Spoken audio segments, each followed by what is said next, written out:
জানান দিয়েছে। পদ্মা সেতুতে নিয়ে যে ওখান থেকে পদ্মা নদীতে টুস করে ফেলে দেওয়া উচিত।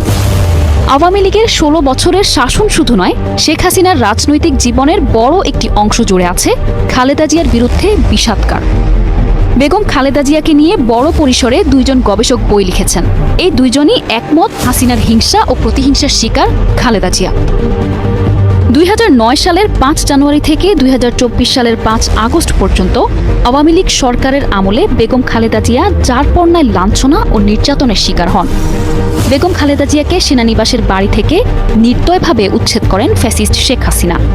রাষ্ট্রীয় সন্ত্রাসের মাধ্যমে উচ্ছেদ প্রক্রিয়াটি ছিল অত্যন্ত অপমানজনক।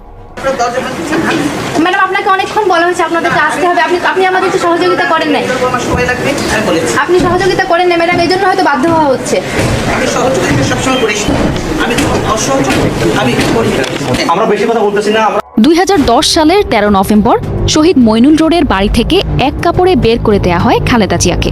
দেশবাসী, আপনারা যে যেখান থেকে ভিডিওটি শুরু থেকে শেষ পর্যন্ত দেখেছেন আপনাদেরকে অসংখ্য ধন্যবাদ জানাই। আর যারা এই ধরনের নিউজ লাইভ দেখতে ভালোবাসেন তারা অবশ্যই ইউটিউব চ্যানেলটি সাবস্ক্রাইব করে রাখবেন আর এই ভিডিওটি শেয়ার করে অপর ভাইকে দেখার সুযোগ করে দেবেন। তাহলে সবাই ভালো থাকবেন, সুস্থ থাকবেন। দেখা হবে পরবর্তী কোনো দেশের আপডেট খবর অথবা নিউজ নিয়ে। আসসালামু আলাইকুম।